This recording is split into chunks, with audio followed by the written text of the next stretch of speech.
தமிழ்நாட்டிலே ஆளுகின்ற முதலமைச்சர் ஸ்டாலின் அவர்கள், முதலமைச்சர் அவர்களே, நாங்கள் கேட்பது தமிழ்நாட்டிலே சாதிவாரி கணக்கெடுப்பை நடத்துங்கள், நடத்தி தமிழ்நாட்டில் உள்ள 100 விழுக்காட்டு மக்களுக்கும் இடஒதுக்கீடை வழங்குங்கள், அனைத்து சமுதாயத்திற்கும் இடஒதுக்கீடை வழங்குங்கள் என்று ஏதோ நேற்று என்று கிடையாது. 45 ஆண்டுகளுக்கு முன்பாக வன்னியர் சங்கத்தை தொடங்குகின்ற அந்த நாளில் அப்பொழுது போட்ட முதல் தீர்மானமே இதுதான். 45 ஆண்டு காலம் ஒரு தலைவர் தொடர்ந்து சமூக நீதிக்காக போராடி வருகின்றார் என்றால் இது சாதாரண விஷயம் கிடையாது. இதை தமிழக மக்கள் ஏற்றுக்கொள்ள வேண்டும். இந்த மக்களுக்காக, தமிழக மக்களுக்காக மருத்துவர் ஐயா அவர்கள் ஆண்டிற்கு 365 நாட்களும் உங்களுக்காக சிந்தனையில் இருக்கின்றார். காலையில் எழுந்தவுடன் இரவு வரை உங்களை பற்றி தான் அவர்களுக்கு சிந்தனை. இந்த மக்களுக்கு என்ன செய்யலாம், இந்த பிள்ளைகளுக்கு எப்படி கல்வி கொடுக்கலாம், இந்த மதுவை எப்படி ஒழிக்கலாம், இந்த போதையை எப்படி அழிக்கலாம், இந்த விளைநிலங்களை எப்படி காப்பாற்றலாம், விவசாயிகளை எப்படி காப்பாற்றலாம், சூழலை, சுற்றுச்சூழலை எப்படி முன்னிலைப்படுத்தலாம். இப்படிதான் ஐயாவுடைய சிந்தனை.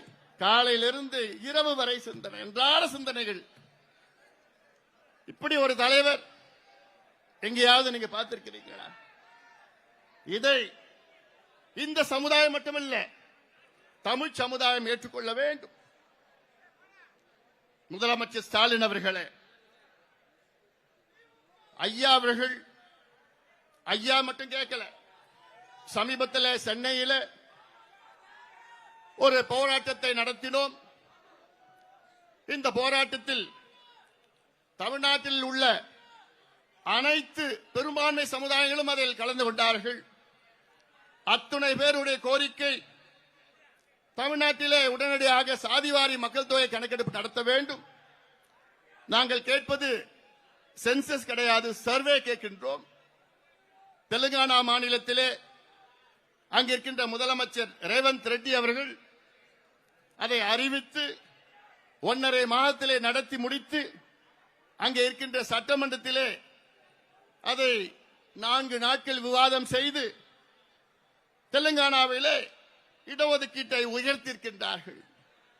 அதே போன்று பீகார் மாநிலத்தில் நிதிஷ்குமார் அவர்கள் அந்த மாநிலத்திலே சாதிவாரி கணக்கெடுப்பு நடத்தி முடித்து அங்க இருக்கின்ற மக்களுக்கு இடஒதுக்கீடு மட்டுமல்ல, சமூக நலத்திட்டங்களை வழங்கியிருக்கின்றார்கள். இதுதான் எங்களுக்கு வேண்டும். இதை கொடுக்க முடியாத ஸ்டாலின் அவர்களே, என்ன ஸ்டாலின் சொல்றாரு? எங்களுக்கு அதிகாரம் இல்லை என்று ஒரு பொய்யை மீண்டும் மீண்டும் சொல்லிக் கொண்டிருக்கின்றார்கள். எங்களுக்கு அதிகாரம் இல்லை என்று சொல்கின்ற ஸ்டாலின் அவர்களே, அதாவது எங்க கிட்ட ஆட்சி இருந்ததுன்னு வச்சுக்கோங்களேன், எங்களுக்கு அதிகாரம் இல்லைன்னா கூட அந்த அதிகாரத்தை நாங்க உருவாக்குவோம்.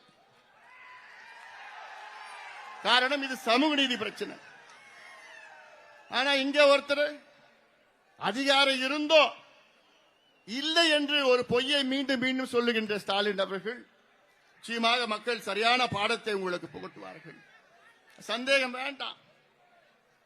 காரணம் தமிழ்நாட்டில் அனைத்து பின்தங்கிய சமுதாயங்கள் ஒன்று சேர்ந்து கொண்டிருக்கின்றார்கள். வருகின்ற தேர்தலில் நிச்சயமாக இது பிரதிபலிக்கும். அந்த வகையில் இந்த மாநாட்டின் முக்கிய செய்தி, தமிழ்நாட்டிலே 69 விழுக்காடு இடஒதுக்கீட்டை காப்பாற்ற தமிழக அரசு உடனடியாக சாதிவாரி மக்கள் தொகை கணக்கெடுப்பை நடத்துங்கள். உங்களுக்கு எல்லா அதிகாரம் இருக்கிறது, நிதியும் இருக்கிறது, சட்டமும் இருக்கிறது, எல்லாம் இருக்கிறது. ஆனால் மனது உங்களுக்கு கிடையாது. அது மட்டும்தான் கிடையாது, உங்களுக்கு மனசு கிடையாது. உங்க அப்பாவுக்கு இருந்தது, கலைஞருக்கு இருந்தது. காரணம், கலைஞர் அவர்கள், அவர் உள்ள சமூக நீதி என்ற உணர்வு இருந்தது. ஐயாவும் கலைஞர் அவர்களும் பல முறை ஒன்றாக இணைந்து அப்போது இருவரும் பேசிக்கொள்வது இந்த சமுதாயம், இந்த மக்கள், அடித்தட்ட மக்கள் முன்னுக்கு எப்படியாவது கொண்டு வர வேண்டும் என்ற உணர்வு இரு தலைவர்கள் மத்தியில் இருந்தது. ஆனால் இப்போ இருக்கின்ற முதலமைச்சர் ஸ்டாலின் அவர்களுக்கு அந்த உணர்வும் கிடையாது, எதுவுமே கிடையாது. இதை நீங்கள் நிச்சயமாக பார்க்கத்தான் போகிறீர்கள்.